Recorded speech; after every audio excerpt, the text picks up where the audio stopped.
Welcome, Agile Loungers and Agile lovers, especially those who love business agility and what we call in my community of international delight the civil governance decentralized community using business agility and conscious leadership.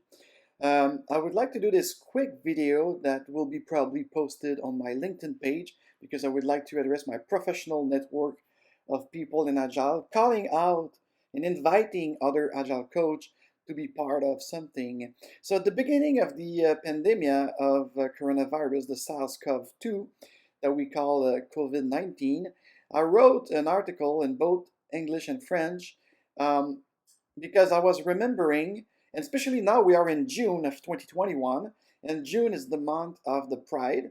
And I don't hide myself. I'm myself a bisexual, and in my community we used to call ourselves cosmosexual because we are open to diversity for real.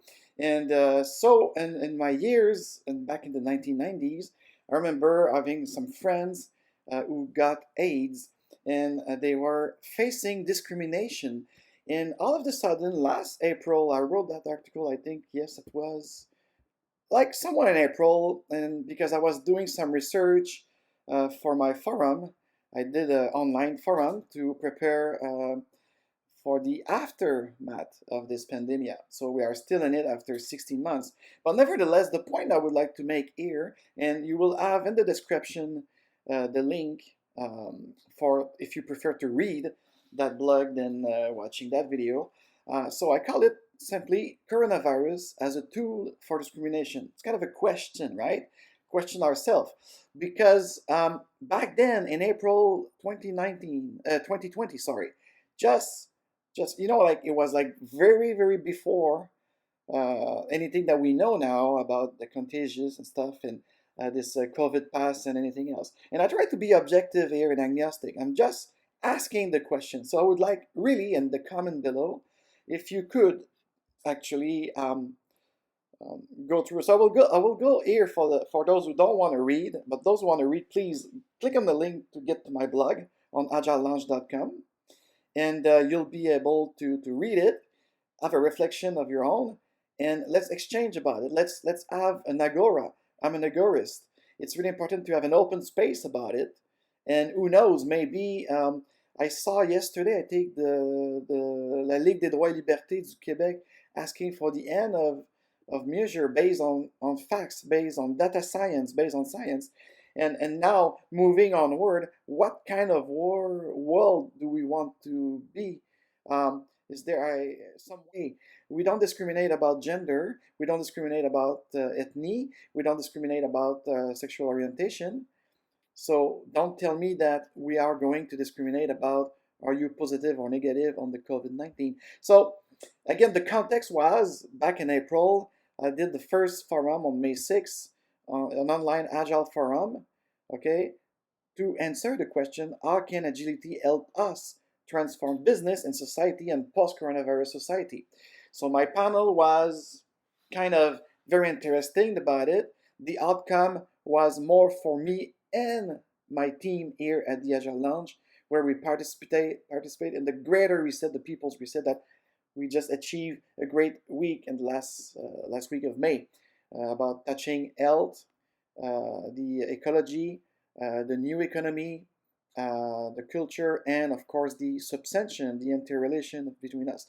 So for me, I did this paper very objectively, okay, to bring you to, because I was curious, and when I was searching for some answer to that question, how business agility will help us foster a better and a smarter way of living together. So it's beyond the next level agile is exactly this principle and value. We bring business agility into the entire society now. This is my little baby now, my project.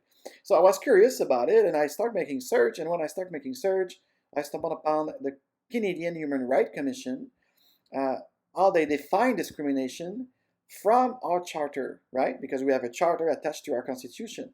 So defining discrimination, what is discrimination according to the Canadian Commission, okay, and the Canadian Federation. So discrimination is an action or decision that has the effect of threatening a person negatively because,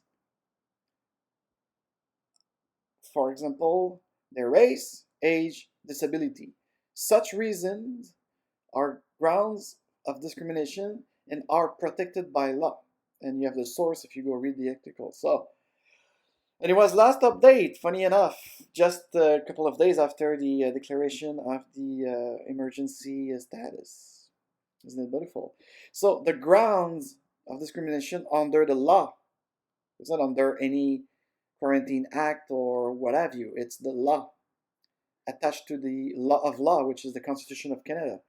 The race, national or ethnic origin, the color, religion, age, sex, sexual orientation, gender identity or expression, marital status, family status, impairment, genetic characteristic. Oh, that's the one I was looking for. A conviction that has been, suspended from the criminal record. Okay? Human Rights Commission has a couple of examples that you could see how it's been solved. And you could download the full commission report here. That was very interesting, very enlightening, especially for the 1990s, like when we compare AIDS with the COVID-19 kind of discrimination that could go on if it's the track. So, and then I also objectively talked about discrimination sometimes could be legal, for example, with the recruitment and stuff. But again, and I give an example there.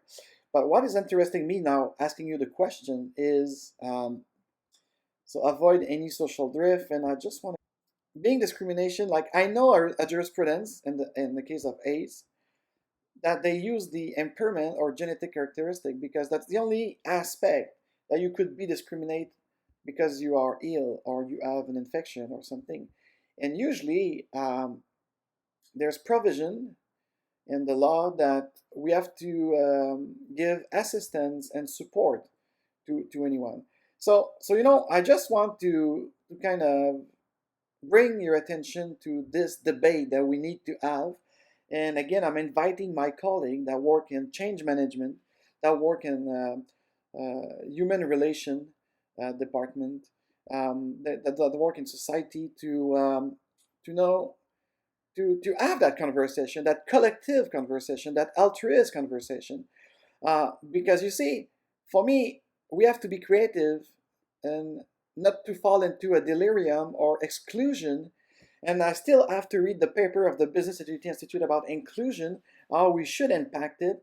Because by creating a class of infected, no, we don't want that. As we don't want to be discriminated by the color of our skin or the sexual orientation. No, we have to be pro-choice, we have to respect each other, and we have to be careful, but not at the extent of creating an infected, or maybe the way I see it is going to be a non-infected classes of people. So freedom of movement and travel, access to work and social venue, including commercial places. Could you imagine that? Right to die accompanied by loved ones and dying with dignity. Okay? Inability to buy and rent a place to live. Yes. So guys, what you think about it, please comment below. And if you're on my YouTube channel, like it, share it to enlighten anyone.